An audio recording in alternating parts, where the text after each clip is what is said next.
Earth, fire, wind, water, heart. With their powers combined, they summon Earth's greatest champion, Captain Planet. But they need to learn to trust each other first. Gaia, the latest High Priestess of the Earth, has been kidnapped. Our Planeteers are forced to come together against the newly formed might of Lucian Plunder. Even with Captain Planet on their side, will it be enough to save the very Earth itself? So yeah, this is Captain Planet, issue number 1 from Dynamite. And it's basically what if Captain Planet, but updated for a modern audience and somewhat edgy. But not like 90s comic book edgy, but just...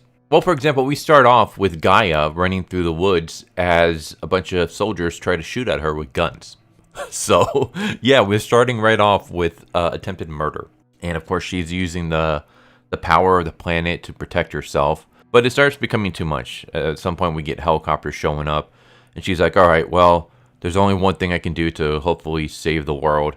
And she decides to use the rings. And she summons Captain Planet, who has gotten a bit of a makeover. This Captain Planet no longer has the flat top mullet. He now has a beard. And he does have like these earth shoulder pads, which I don't know how I feel about them just yet. But he arrives and he takes Gaia and starts flying with her. And basically, this is the first time he's met her. She's the new High Priestess.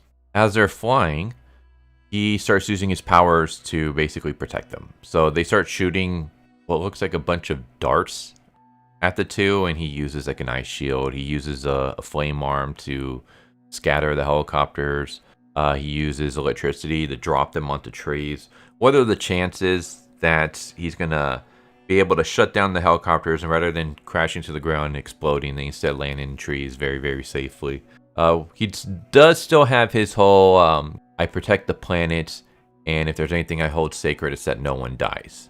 So, while it is slightly edgy, Captain Planet isn't going around murdering people. But then we got this psycho dude with the machine gun that shoots at Captain Planet and knocks him down. And it's uranium bullets. How you're able to shoot uranium bullets from a gun without it exploding on you, I have no idea, but they're able to do this. And Captain Planet is basically done for. He starts kind of dissolving. He's going to go back into the rings. And she's like, well, there's only one thing I can do. And she gets hit with a trank. So she gets captured, but she's able to send the rings out. And that's when we get an introduction to the Planeteers. So we start off first with Kwame. And Kwame is in Ghana. He seems to be an athlete who injured himself. I don't know if he's like completely retired now or if he's just dealing with an injury. But he used to be a football player, or soccer for Americans. But now he just kind of helps his uncle. And a dam bursts and it's about to flood the village when the ring attaches to Kwame and he somehow summons trees that saves everybody. Everyone is saved because of Kwame, even though all their houses and stuff are destroyed.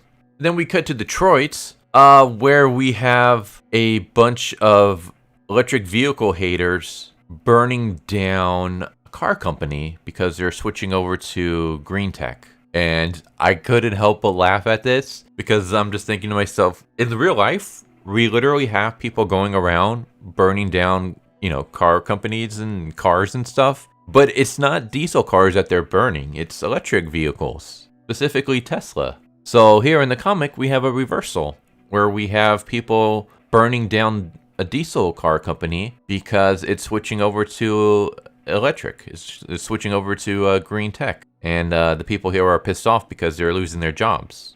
How exactly are they losing their jobs when they work at the factory? I mean, you still need people to build the cars, but whatever. So we have an explosion, and then we see someone coming out with a worker. And it turns out that this is Wheeler. So Wheeler has the power of flames. And then that's when we cut to Russia, and we have Linka, who is in a band, and she's singing about how the planet chokes before Mother Nature's eyes. So she's basically a hippie rock star in an underground band where they sing about how the planet is being destroyed. And that's when Russian soldiers bust in and they're gonna, fight these teenagers. Linka uses the power of wind to blast them away. And then that's when we cut to South Korea, where we have G, and she is on a research vessel, and she's getting hit on by one of her coworkers, but she's completely ignoring him because she is in love with one of her female coworkers. So yeah, G's gonna be gay in this, which it doesn't really surprise me. Like, if for anything that's gonna have like modern day sensibilities, a Captain Planet series makes the most sense, because even back when Captain Planet first came out, it was basically pushing messages and stuff. But they're about to get overrun by like a giant wave. Giant wave is basically going to capsize their ship when G is able to use her powers to freeze the waters and protect them. And then she asks her coworker out on a date. And then that's when we cut to Brazil with Mari. And I'm just glad that they actually got this right, where it says translated from Portuguese, because as a Portuguese person myself, not from Brazil though, from actual mainline Portugal, it always kind of annoys me when people think that Brazil is Spanish. I'm like, no man, it's Portuguese. But we have a factory that I guess is like ravaging the lands. I don't know if they're like pumping oil or if they're destroying the planet with cutting down trees, or basically it's just a factory in the forest. And so Mari uses his ring of hearts to communicate with the animals, and uses the animals to attack the factory and basically stop the people there. And then we hear Captain Planet, and he like communicates with everyone. He begs them for help, and I couldn't help but laugh at G's reaction here. This looks kind of funny. It's one of those where the art style, like I've seen this art style before, I think with Zenscope Comics, but it's one of those where like at some moments it's okay, but then at other moments it looks plasticky. Like there's just something off about it. There's like this really uncanny valley look to the characters' faces. But yeah, that's Captain Planet. Basically, the rings get separated. We get the new Planeteers, and Captain Planet is begging for help to save the High Priestess Gaia, who has been kidnapped by Lucian Plunder. I will say that it's interesting, I guess. Here's my thing with the Captain Planet issue. Captain Planet itself is just very much from the 90s. Very much from the 90s. We got to educate our kids on recycling and plundering and oil and pushing a message onto the kids. And so to kind of take that concept and update it for the modern audience, I mean, I guess it can work, because we've all seen how modern day stories are when it comes to pushing messages and things. I think my problem is that it tries to ground it in realism.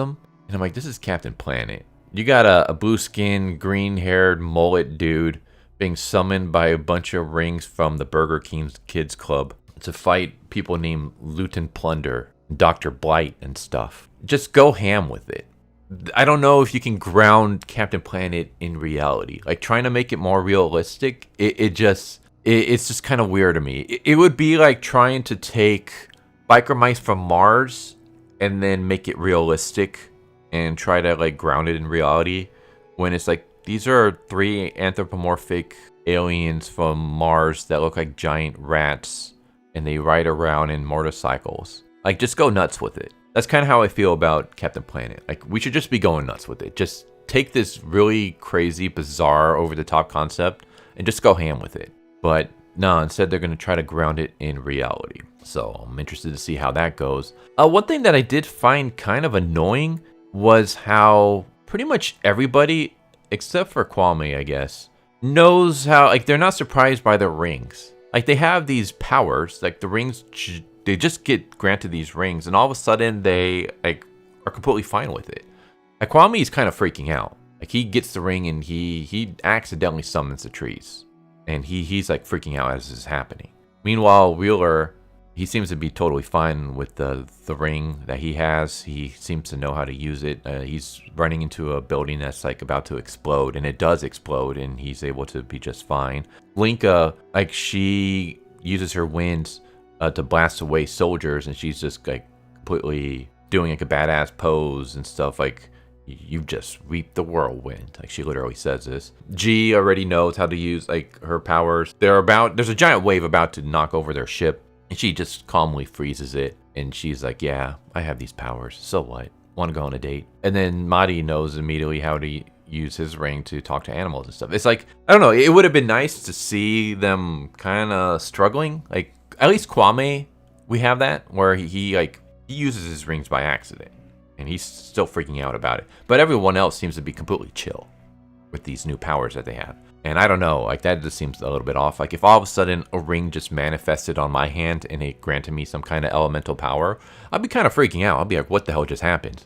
Where are these from? But everyone else, besides Kwame, just kind of goes about their day. And they're like, yeah, this is just something that I have now. So that was kind of weird. With that said, I'm kind of interested to see how Dr. Blight's going to end up looking in this series. I'll be honest with you, as a little kid, even though she was a villain, I had a huge crush on Dr. Blight. I thought she was hot. So I'm kind of wondering what she's going to look like in this series. So yeah, that's Captain Planet and the Planeteers, issue number 1 from Dynamite Comics.